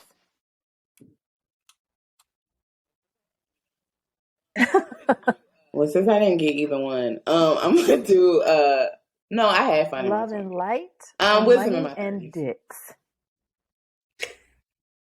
Of course. Thank you so Love and light. much, Candace. Thank you, darling. Good. You were Oh, amazing guys, guest. this You was have so to come back and fun. just chop it up with us. You Yeah, really because do. like so many Thank of these you. things we I could will. spend an hour I know. talking about. Please. I would love to. Really, I would like love to. I'm I would love to. I'm This one was of your so biggest fun. fans. I've been talking about you. I actually just talked about you today Oh, and my homegirl Jade and Kia of Getting Grown podcast on Loudspeaker, they really want you to come on as well. They're like, Kia is very much in the church and Jade is very much like, nope. I would love to. And they have a beautiful podcast, and I think it'd be a really rich conversation. Oh, I would love to. Yeah, lots of followers. Lots of, it'll mutually beneficial. Yeah. So I'll definitely link y'all. Yeah. But everyone, please pick up Red Lip Theology wherever you buy your books, and make sure you follow Candice, because I'm sure this is one of many things that you will be giving us. That you created the lemonade syllabus. So yes, that's also, we did it. That's so many. I knew that, but we didn't mention that. So a lot of people don't even know the ways that they have encountered you in their own. And they have. They absolutely have. In their own. Yeah. So y'all, shout out to you. I hope you rest. Thank you. I hope you let it all out. And yeah, girl. Thank you. Hold on. Yeah. Thank you. This was a great episode. So guys, with that, thank y'all. We are out. It was. Bye. Leave your computer open. You can. Yeah, she knows. Thank you so much. Can you hear us? Thank you so much. Hello? Really. Okay, I'm here. Really. This is going to be great. I think that people are really going to enjoy this and feel seen. And yeah, I loved it. Thank you. I can't wait to keep reading. I'm probably gonna be bothering you and be like, this part for me. Oh, I'm gonna send you.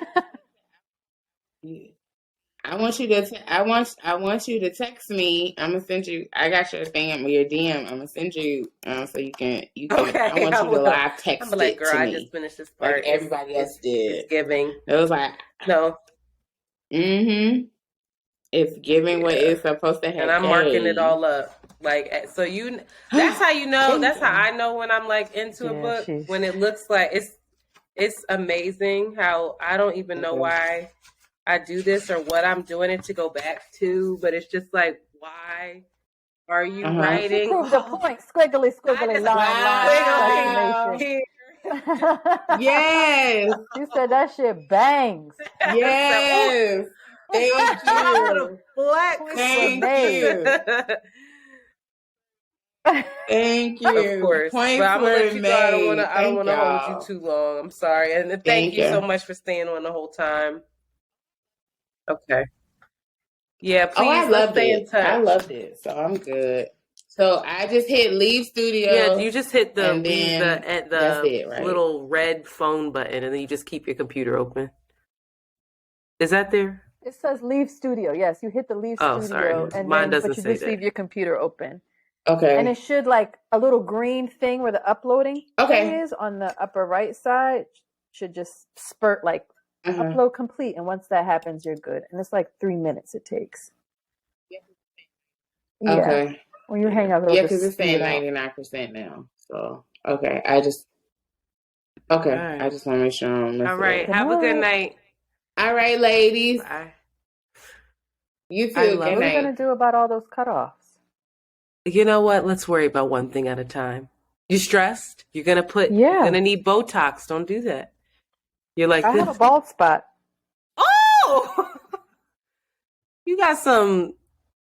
What happened, boo boo? It's from my head wraps. It might the bulby part. Girl, I'm bald. It looks like a cut. It looks cool. It looks like you might have had stitches. Yeah, it's all right. She got to come back. There's so much to talk about. She's just brilliant. Oh, man, I want to be smart. Just going to keep reading her stuff. I read 443 again yesterday and was like, and then I sent it to Amanda. It was like, read this in full. And then Amanda was like, girl. And then she read it and was like, who the fuck wrote this? She was like, you know how Amanda talks. She was like, it's like she took it directly from my soul.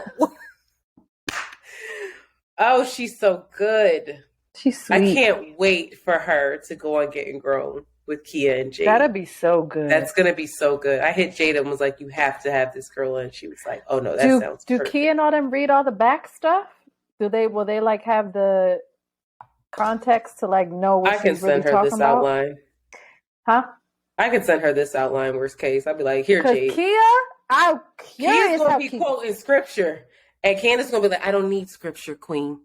That's the fucking thing right there. You don't need scripture. That's when she it. said that, I was like, wow, a godly woman.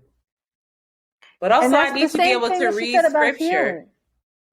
Also, I want to be able to read scripture, understand it. I need a Bible for dummies because I just don't understand it. Like, why do you need to read scripture? Because it's some lessons and shit. To love your neighbor. The Bible according to Shanti. Please. Then take the ATWC 10 commandment. Thou shalt not steal thy moisturizer. Thou shalt not covet somebody's wife. Thou shalt not cheat on your wife.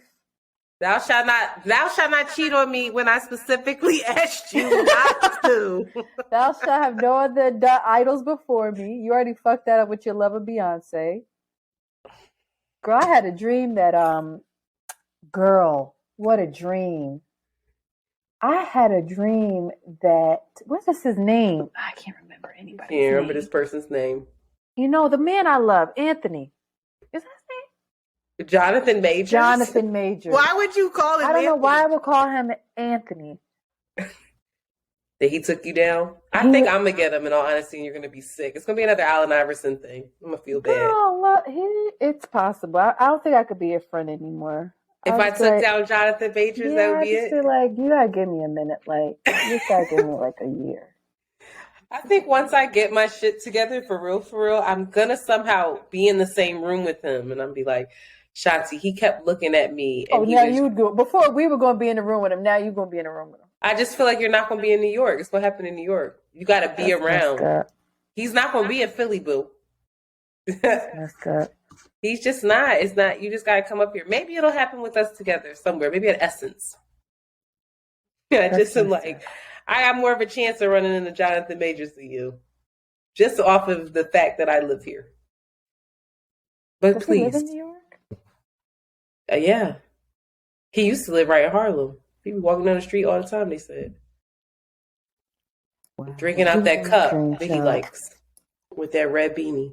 He was in that dream. I said, wow. What was he doing, girl? What was he doing in that dream? It just kind of ended on a cliffhanger, too. He just kind of took my hand. I can't quite remember what happened. Oh, shit. Godly things. But he took my hand, and I was like, I'd be scared. If he really said to me, I'd be like, oh. Look at you. You'd be like, no, all you need is liquored up Shanti. Liquored up Shanti ain't scared of shit. Liquored up Shanti be like, what's up with you? You get up to him, put your arm, what's up with you? He'll be like, what's up with you? I asked you the question. I can see liquor Shanti. That's not a way to live in today. I can't just be walking around. That's Jesus' blood you drinking. That's the blood of Christ. Did you see that the social media where they're like, Jesus, do you have a straw? They all take the blood and he's like, Jesus. Because they didn't like the wine. They're like, do you have a Rioja? Is this a Cabernet Sauvignon? Yeah, that shit's so funny. Wait, can you find that for the stories for tomorrow? I love him. He's my favorite. Can you find that for the stories for tomorrow? What is his name? Tomorrow. The little white boy, right? Oh, tomorrow. It's not tomorrow. Thank God this don't have to come out tomorrow. Jesus. I have to still work out. I have stress. It's 10:19. Jesus. Did you see how my hair was schwamming today? You saw my story? It looked so good, girl. My hair was schwamming. That shit looked great. That was great, girl. I don't know what happened. Oh, she sent me her number. I wonder if she'll be my friend. She's just lovely. What a lovely, lovely being. Wow. That's really brave. The things that I face within our own friend group of them hoes telling me I was going to hell. I can't even. That shit almost took me down. Who, Jasmine? No, it wasn't Jazz. Jazz Taylor? just wouldn't. Stop saying their names. Oh. Jazz just back in the day wouldn't say shit. She would just let people tell me I was going to hell, and she'd be like. But now I think she's got a more well-rounded idea of fate. I don't know what she got over there in all honesty. She talking about she feels like she sprained her back. I was like, girl. It's possible. My shoulder's all messed up. And I think it's from doing yoga, so I ain't doing that no more. That's a dub. That was short-lived. I got to work out today. I didn't even look at my workout regimen. You have to work out now. Wow. That's exhausting. Go off, Queen. I think Megan is having a Candice moment. Megan Good. She's talking about that divorce. Oh, we didn't talk about Megan. Where she was like, not everything makes sense to me right now, but I do trust God. That's what she did. I just feel like she's like, wait a minute. It's about to be back to Newport Megan. She'd be like, I do what I want. I hold God close. Y'all can't tell me nothing. I live my life. I'm fine. I don't need her to be Newport Megan, though. Goddamn. Listen.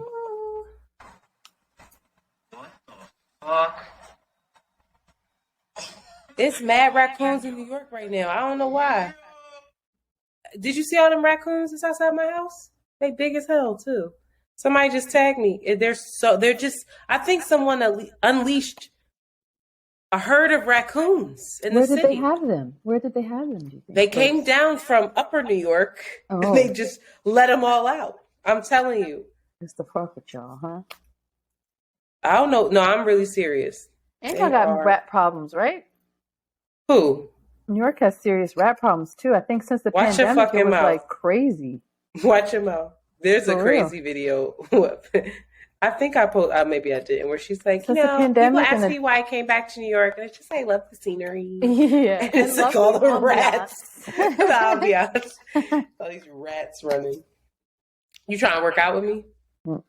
Queen. Think about it first. You didn't think. You just said no immediately. No, it's 10:30.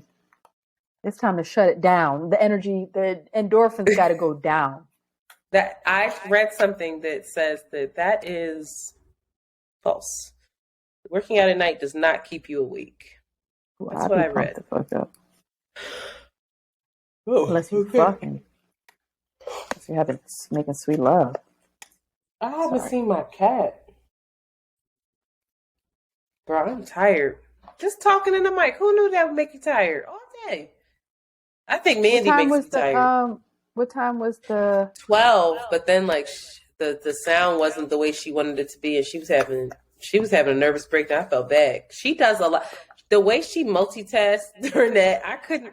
She's got like the music queued up, the segue music, the boom, boom, boom, boom, boom, like all of the stuff. She's pressing all those buttons. She's pressing all the buttons. I'm like, and then it's just a lot. I was like, girl, you make me So there were 2 guests on. Excuse me? There were 2 guests on? It was you and Asante? No, Asante helps them with their tech stuff off to the side. He's like their screen guy. They have a screen where like whatever they're talking about comes up on the screen. So I'm like, if y'all don't just send out a fucking Google sheet and everybody just pull it up on their laptops, I would save you a coin. But I love Asante. What a sweet man he is. Sweet, sweet man. But wow. I don't know. I think that episode was good. I hope they liked it. They're always complimentary, but I feel like, I don't know. I hope they said it was cool. Some of the same stuff. Because the Kevin Samuels thing, we spent some time on because they really don't like him. Somehow we started off talking about jollof, and then the guy just hit record. We were talking about jollof rice. What else were we talking about? We were talking about, hold on, I have the note. Oh, Jesus Christ Almighty God. Julia texting me. I get so scared when she texts. About going out and feeling old and just not being able to do it. And then somehow we got onto my day with Mandy, how like I was like, oh, we're gonna go furniture shopping, and then wound up at a sex club. And it was just like, who are the two people? Like, what? Mandy saying that she gets tired doing shit like that? Mandy says she's starting to get tired. Mandy's only 31, so Mandy's starting to get tired. She's like, oh, I went out every day last week, and I could hardly I could hardly get up at 6 a.m. I was like, no shit, Sherlock. Like, we getting old. We talked about this girl, Brittany Renner. I don't know. I don't know. A lot of the conversations were just flowing into each other. Ari Lennox and this wild interview, and like just interviewers and how they. That guy coming off the woodworks asking if she getting fucked good. But it's also like, and does he have a right to do that since she sings about sex in all of her songs and yada yada yada, those kind of things. They always do the. They gonna kick me off of it. They always do a freshly squeezed where they pass the mic around and play music that they like new music, and they played like 2 Chainz and Roddy Ricch, and like, oh man, Bridget had a really dope one, a really dope song that I want to find. Damn, I gotta ask her what that song was. We talked about Shansi and them, but then I played the little jazz girl, the little acapella jazz girl. They were like, I was like, she's amazing. I'm gonna be myself here. And Mandy was like, okay. And then we talked about the M&Ms, Abbott Elementary. I gotta watch that. I only see clips online. I don't have time to watch it. A lot of people are talking about the M&Ms. I guess I'm not talking about that anymore.